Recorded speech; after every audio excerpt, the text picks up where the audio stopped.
नमस्कार। कुरुक्षेत्र में है आप, जिसका फैलाव वहाँ तक है जहाँ तक सूर्य की किरणें पहुँचती है। जहाँ न कोई नीति है न कोई नियम है, जहाँ कोई भी किसी भी क्षण अपने राजनीतिक साम दाम दंड भेद का प्रयोग कर राजनीतिक विजय पताका फहरा सकता है, साथ ही साथ राजनीतिक जमीन पर कब्जा कायम कर सकता है। जहाँ न सूर्योदय के साथ युद्ध आरंभ होता है, न ही सूर्यास्त के साथ युद्ध समाप्ति की घोषणा होती है। राजनीतिक कुरुक्षेत्र की बात हो रही है।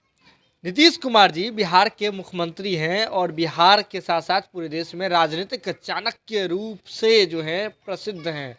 राजनीतिक चाणक्य की संज्ञा नीतीश कुमार जी को मिली हुई है, वह उनके राजनीतिक आचरण को लेकर के मिली हुई है।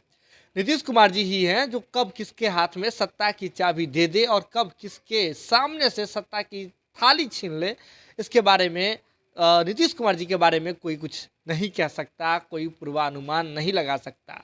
मौसम के बारे में अनुमान लग सकता है, मौसम विभाग लगा सकती है, लेकिन नीतीश कुमार जी के बारे में कुछ भी कहना असंभव ही होता है। लेकिन नीतीश कुमार जी ने कभी सोचा भी नहीं होगा कि 2015 के कालखंड में वे जिसका उंगली पकड़ करके वे राजनीति में पदार्पण कराएंगे। यानी कि जब आप बच्चे होते हैं तो बच्चे का हाथ पकड़ करके अ आ लिखवाया जाता है, कखारा सिखाया जाता है। तो राजनीतिक कखारा नीतीश कुमार जी ने जिसे सिखाया था, तो नीतीश कुमार जी को उस समय यह थोड़ी सी भी मन में इस तरह का विचार नहीं आया होगा नीतीश कुमार जी के कि वे कल जा करके भारी पड़ सकते हैं। हम बात कर रहे हैं तेजस्वी यादव जी की। तेजस्वी यादव जी ने कुछ ऐसा कर दिया है जिसके बाद आपके मुंह से भी निकल जाएगा कि वाह, मान गए तेजस्वी। आप अगर चीज़ें कर भी रहे हैं, अपनी बुद्धि का उपयोग कर भी रहे हैं, तो किसके ऊपर? तो वो बिहार के राजनीतिक चाणक्य यानी कि मुख्यमंत्री नीतीश कुमार जी के ऊपर। नीतीश कुमार जी के हाथ में उन्होंने एक ऐसा शगुफा जो है वह दे दिया है जिसको लेकर के नीतीश कुमार जी फूले नहीं समा रहे हैं। और आपको बता दें कि तेजस्वी यादव बहुत शालीनता से अपना काम करते जा रहे हैं। एक और जहाँ तेजस्वी यादव जी के छवि में दिन प्रतिदिन बढ़ोतरी हो रही है, आपको प्लस होता जा रहा है उनकी छवि में, वहीं नीतीश कुमार जी की छवि दिन प्रतिदिन घटते हुए जा रही है। और इसमें तेजस्वी यादव जी का एक बड़ा मास्टरमाइंड है, तेजस्वी यादव जी का एक बड़ा दिमाग है। आपको याद होगा कि बिहार में कुछ दिन पहले ही उपचुनाव संपन्न हुए हैं, गोपालगंज और मोकामा में। लेकिन इससे पहले, उपचुनाव से ठीक पहले, नीतीश कुमार जी आरजेडी के साथ आ जाते हैं और आरजेडी के साथ आकर के बिहार में सरकार बना लेते हैं।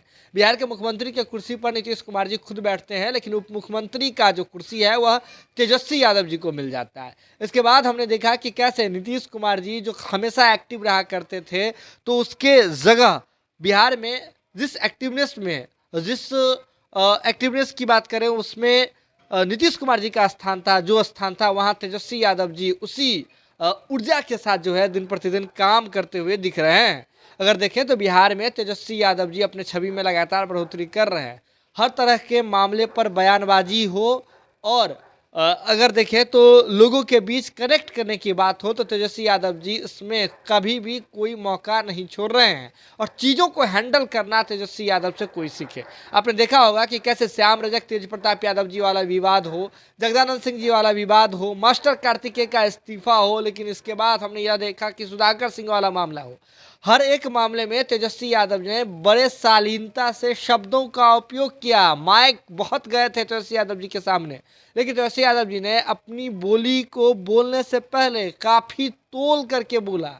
बहुत सेलेक्टिव शब्दों का उन्होंने इस्तेमाल किया, जिसके बाद ऐसा नहीं कह सकते हैं कि तेजस्वी यादव जी ने जवाब नहीं दिया, लेकिन जवाब से विपक्ष जो है बहुत कुछ ढूंढ नहीं पाई। और ऐसे में तेजस्वी यादव जी इस तरह की सधी हुई राजनीति कर रहे हैं। लेकिन इसके बाद उपचुनाव का दौर आ गया और उपचुनाव था गोपालगंज। और अगर देखें तो गोपालगंज के साथ साथ मोकामा में, गोपालगंज को लेकर के पहले से जदयू जो है तैयारी कर रही थी। आपको बता दें कि जदयू के बड़े कदावर नेता हैं, वे गोपालगंज से चुनाव लड़ने की तैयारी कर रहे थे और नीतीश कुमार जी से उन्होंने मुलाकात भी की थी उपचुनाव के नोटिफिकेशन जब जारी हुए थे उसके ठीक बाद। और नीतीश कुमार जी ने उन्हें आशीर्वाद भी दिया था, सोशल मीडिया पर उनका तस्वीर भी शेयर किया था। लेकिन इसके बाद यह मान करके चला जा रहा था इंटरनल जदयू में जो आंतरिक रूप से तैयारी की जा रही थी गोपालगंज को लेकर के। लेकिन मोकामा के लिए अगर बात करें तो मोकामा में पहले से ही अनंत सिंह जी प्रबल रहे हैं। चाहे अनंत सिंह जी जदयू से रहे हो, निर्दलीय रहे हो या फिर राजद से रहे हो, तो मोकामा जो है वह राजद के पास था, ऐसा नीतीश कुमार जी भी मान करके चल रही थी और उन्हीं के हाथ में होना था। लेकिन जब आप सरकार में हैं और नीतीश कुमार जी भी सरकार में हैं, तो जो दो जगह उपचुनाव होने थे, गोपालगंज और वहाँ पे, तो वो सीट जो है जीती हुई थी एनडीए में बीजेपी पहले। तो इस आधार पर नीतीश कुमार जी इस पर दावा ठोक सकते थे, लेकिन तेजस्वी यादव जी ने काफी सहजता से उस सीट को कब नीतीश कुमार जी के हाथों के सामने से खींच लिया, या नीतीश कुमार जी को पता चला, लेकिन काफी देर से। आपको बता दें कि तेजस्वी यादव जी ने नीतीश कुमार जी की एक एक बात मानी। एक एक बात क्या? एक तो मास्टर कार्तिकेय का इस्तीफा, और उसके बाद सुधाकर सिंह का इस्तीफा, और जिसके एवज में गिफ्ट मिल गया तेजस्वी यादव जी को। हमने कुरुक्षेत्र के माध्यम से आपको दिखाया था कि कैसे नीतीश कुमार जी ने जो है गिफ्ट दे दिया तेजस्वी यादव जी को वह गोपालगंज वाला सीट। और तेजस्वी यादव जी के लिए गोपालगंज सीट अहम भी था, क्योंकि लालू प्रसाद यादव जी का वह गृह जिला है, और इस बार जो है तेजस्वी यादव जी यानी कि लालू प्रसाद यादव जी खुद सत्ता में हैं, तो ऐसे में वो अहम था। लेकिन वहाँ ओवैसी जी वाला फैक्टर जो है उसने पूरा बना बनाया काम जो है बिगाड़ दिया, जिसके बाद तेजस्वी यादव जी भी ओवैसी जी को ये कहते हुए दिखे कि वे बीजेपी के बी टीम की तरह काम कर रहे हैं। लेकिन आपको बता दें कि ये उपचुनाव का जो दौर है वह शोर जो है वह थम गया, लेकिन इसके बाद फिर से बिहार में एक जगह उपचुनाव है। आपको बता दें कि अब बिहार में मुजफ्फरपुर के कुढ़नी विधानसभा में जो है चुनाव होने हैं, और वहाँ आरजेडी के विधायक पहले रहे थे। आरजेडी की सदस्यता जो है वह चली गई थी, आरजेडी विधायक की सदस्यता चली गई, घोटाले में वो जो है वो नमित हुए, इसके बाद जो है उनकी सदस्यता चली गई। तो ऐसे में 5 दिसंबर को मुजफ्फरपुर के कुढ़नी विधानसभा में उपचुनाव होने हैं, और इस उपचुनाव को लेकर के मामला जो है बहुत पेचीदा होने वाला है। आपको बता दें कि इस उपचुनाव में एक और जहां बीजेपी पूरा कोशिश कर रही है कि इस बार विधायकों की जो संख्या है बीजेपी के पास उसमें +1 कर ले, तो ऐसे में फिर राजद भी पूरा कोशिश करेगी। लेकिन नीतीश कुमार जी भी इस पर दावा ठोक सकते थे, क्योंकि जो बीते अभी तक अगर देखें तो 2 उपचुनाव हुए हैं। दोनों उपचुनाव में अगर देखें तो तेजस्वी दोनों सीट पर राजद को ही नीतीश कुमार जी ने बढ़ने दिया था, राजद को गिफ्ट दे दिया था। लेकिन इस उपचुनाव में अभी समय शेष है, तो ऐसे में नीतीश कुमार जी और महागठबंधन के और भी जो घटक दल हैं वो बैठ करके बात कर सकते थे। लेकिन आपको बता दें कि अब जदयू की ओर से ही क्लियर कर दिया गया है, जदयू कोटे से मंत्री इन्होंने क्लियर कर दिया है कि तेजस्वी यादव जी ही उस पर अपने प्रत्याशी को उतारेंगे।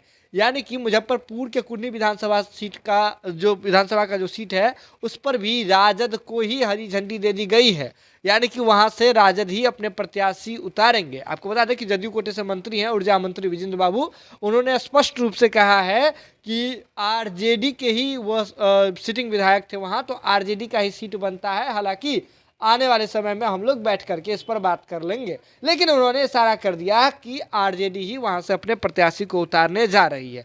नीतीश कुमार जी इतनी सहजता से उस सीट पर कैसे मान गए, आपके मन में भी ये सवाल होगा। तो इसमें एक पोस्टर का बेहद खास योगदान है। आपको बता दें कि जब आप पटना आएंगे और प्रदेश कार्यालयों को देखेंगे तो जदयू और राजद का प्रदेश कार्यालय एक दूसरे के लगभग सामने है। जदयू के कोई भी अगर नेता बाहर निकलेंगे तो राजद के कार्यालय के सामने से ही अक्सर गुजरते हुए दिखते हैं। तो राजद ने अपने कार्यालय के बाहर एक बड़ा होर्डिंग लगाया है, और उस होर्डिंग में नेता प्रतिपक्ष तेजस्वी यादव जी के साथ साथ लालू प्रसाद यादव जी भी नजर आ रहे हैं। और उस होर्डिंग में जो है शब्द लिखे हुए हैं वो बेहद चुन करके शब्द लिखे हुए हैं। आपको बता दें कि राजद कार्यालय के बाहर जो होर्डिंग लगा हुआ है उसमें लिखा हुआ है कि जो विचारधारा है वह एक है, और इसके साथ उसमें यह भी लिखा हुआ है कि जो बिहार जो है वह पूरे देश का प्रतिनिधित्व करेगा। बात समझ लीजिए, इस तरह की चीजें वहां इस होर्डिंग में लिखी हुई है। अब यहाँ आपको समझने की जरूरत है, ये होर्डिंग कब लगा है? जैसे ही मोकामा वाला जो विधानसभा का उपचुनाव था, गोपालगंज वाला विधानसभा का उपचुनाव था, वो वाला मामला अगर पैक हो गया यानी कि रिजल्ट आ गया, इसके बाद राजद ने इस बात की होर्डिंग लगाई है।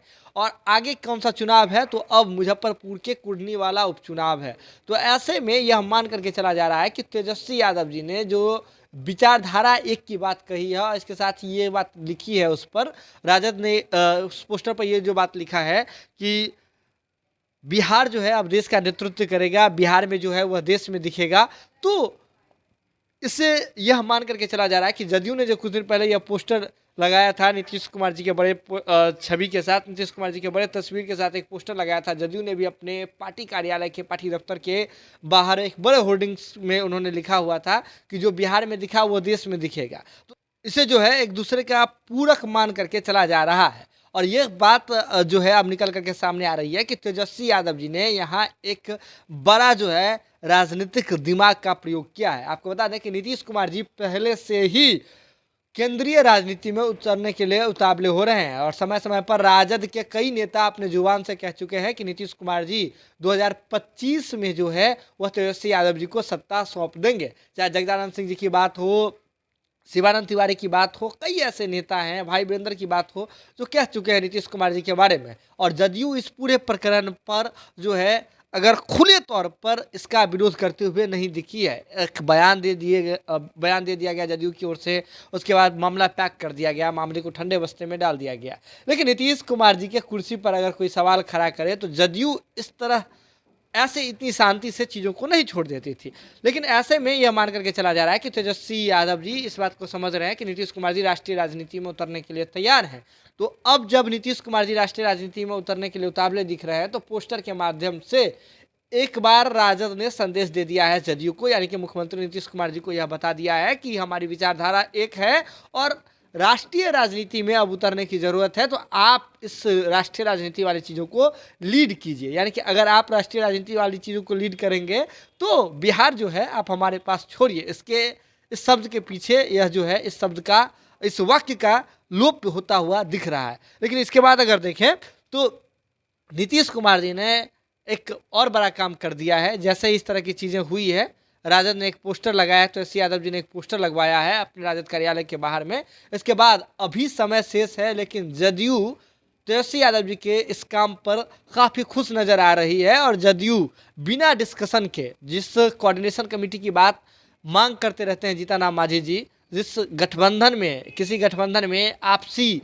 सहमति से टेबल टॉक की बात करते रहते हैं, तो बिना टेबल टॉक के ही जदयू यह कहने के लिए अब तैयार हो गई है कि जो मुजफ्फरपुर का जो कुर्नी में जो उपचुनाव होना है उसमें भी राजद अपने प्रत्याशी को ही उतार सकती है, राजद अपने प्रत्याशी को उतार सकती है। यह बात जदयू के अब मंत्री भी कहना शुरू कर चुके हैं। तो बात समझ रहे होंगे कि तेजस्वी यादव जी ने कितना बड़ा दिमाग लगा दिया है। नीतीश कुमार जी को एक बार फिर से राष्ट्रीय राजनीति के नीतीश कुमार जी के सामने बात छेड़ करके और कुर्नी उपचुनाव वाला जो सीट है उसे झटक करके अपने हाथ में कर लिया है। अब ये देखना दिलचस्प होगा कि आगे क्या होता है। इस बात पर राजनीतिक खलबली मस्ती है या फिर नीतीश कुमार जी मुस्कुराते हुए सहमति दे देते हैं, ये आने वाले समय में पता चलेगा। लेकिन आप जुड़े रहे जनता टॉकीज के साथ, जो भी अपडेट होगा हम आपसे शीघ्र ही साझा करेंगे। अगर अभी तक आपने हमारे चैनल को सब्सक्राइब नहीं किया है तो सब्सक्राइब कर लीजिए, क्योंकि यहाँ नई खबरें हमेशा उपलब्ध है। बहुत बहुत धन्यवाद।